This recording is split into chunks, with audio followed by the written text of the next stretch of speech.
Ассаламу алейкум достар. Золотой корона боюнча сураган мекендештерибиз бар. Атайын ушул темада бир юристтер менен сүйлөшүп туруп, видео чыгарып коеюн деп чечтим. Азыр Золотой корона боюнча сиздердин сурооңуздарга жооп берет да.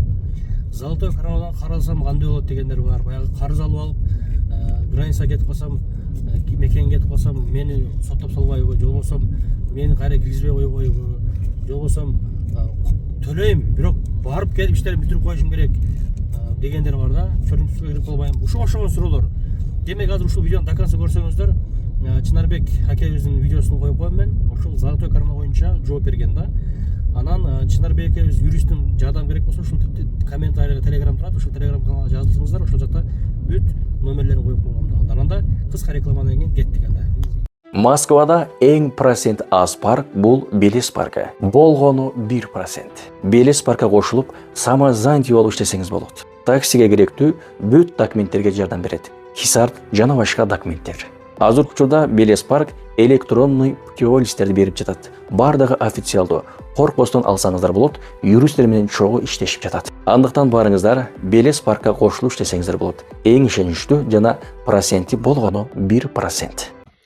Ассаламу алейкум, урматтуу мекендештер. Азыркы күндүн актуалдуу бир темасы Золотой корона приложениясы аркылуу же микрозайм компаниялардын приложениясы аркылуу карыз алып төлөбөй койсо, чек арадан чыга аламбы, төлөбөй койсом ушул карызым кечилип кетеби деген ушундай темалар көп бизге берилет. Мына ошол боюнча кыскача маалымат берүүнү чечтик. Биздин мекендештердин көпчүлүгү Россия территориясына келгенде документ кылууга, квартплатаны төлөөгө, ошондой эле телефонго деп ушул микрокредит компаниялардан айрыкча Золотой коронадан акча алып иштетип, кайра жаап ушинтип жүрүшөт. Андан ушул биздин мекендештер көп жакшы жагын пайдалангандар дагы бар. Бирок билбестен алып төлөй албай, же бирөөгө алып берип коюп күйүп жүргөндөр дагы өтө көп. Эгер сиз Золотой корона жана микрокредит компаниялардан карыз алган болсоңуз, өз убагында төлөй албасаңыз, 6 айдан өткөндөн кийин банк сизди судебный приставка өткөрүп берет. Исполнительный лист деген договор болот. Сиз менен банктын ортосунда мына ошол кагаз менен соту жок эле Золотой корона, ошондой эле микрозайм акча берген компания сизди судебный пристав аркылуу чек араңызды жаап коет, ошондой эле банктык эсебиңизди жаап коет. Андан сырткары үй мүлкүңүз же автоунааңыз болсо, аны дагы сатууга, переоформление кылууга, чектөөлөрдү коюуга алардын толук мүмкүнчүлүгү болот. Ошондуктан карыз алган болсоңуз, мындан ары ушул карызды жаап койсоңуз, сизде эч кандай мындай чектөөлөр болбойт. Эгерде карыз болуп, карызыңызды жаап албай бир нече жыл өтүп кеткен болсо, сайт судебный пристав ФСБныкына кирип текшертип алсаңыз болот. Ал жерден чыкпаса, Москва шаарында метро Кузнецкий мостто управление главное судебный пристав бар. Мына ошол жерге паспортуңуз менен барсаңыз, эч кандай арыздын кереги жок.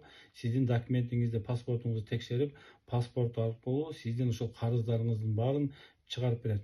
Кээ бир мекендештер мен 3 жыл мурун алгам, 5 жыл мурун алгам, 200 000 болгон, границага кирди чыкты кылып эле жүрөм, мага эч кандай чектөө жок дегендер дагы бар. Бирок булар кандай учурда ушул кирип чыгып жүрүшөт, айта кетейин. Биринчи чектөө 2 жылга коюлат. 2 жылда банк өндүрө албаган болсо, ушул судебный пристав аркылуу акчаны мөөнөт өтөт. Судебный приставка берилген документтин ошолор 2 жылдан кийин кирип чыкты кыла алат. Эгерде 2 жылдан кийин кайра ошол банк же болбосо кредит сатып алган компания кайрадан судебный приставка арыз бербесе, чек ара ачык болот. Эгер кайрадан арыз берген болсо, кайрадан эле чек араны жаап коет. Азыркы реестр кырдаал учурда мындай кредиттерди, мындай маселелерди албастан же алсаңыз дагы жаап койсоңуз өзүңүзгө чоңдон чоң пайда болот. Андан сырткары бири-бири менен аласа кырган мекендештерибиз же болбосо жарандар акча алган болсо, жөнөкөй кагаз үстүндө расписка эмес, нотариалдык келишимди түзгөн болсо, бул жерде дагы исполнительный лист толтурат. Эгерде жаранга өз убагында акчаны кайтарып бербесе, мөөнөтү келгенде сотко барбастан эле исполнительный листти судебный приставга апарып тапшырса арыз менен, судебный приставдар ошол жарандын дагы чек арасын дагы жабат, банктык карталарын дагы арест кылат. Андан сырткары үй мүлкү же автоунаасы болсо, ошону дагы арест коюп туруп, кандайдыр мөөнөт өткөндөн кийин ошону сатып туруп, сизге ошол карызыңызды өндүрүп берүүгө жардам беришет. Жалпы Россия территориясында кыскача маалымат ушундай.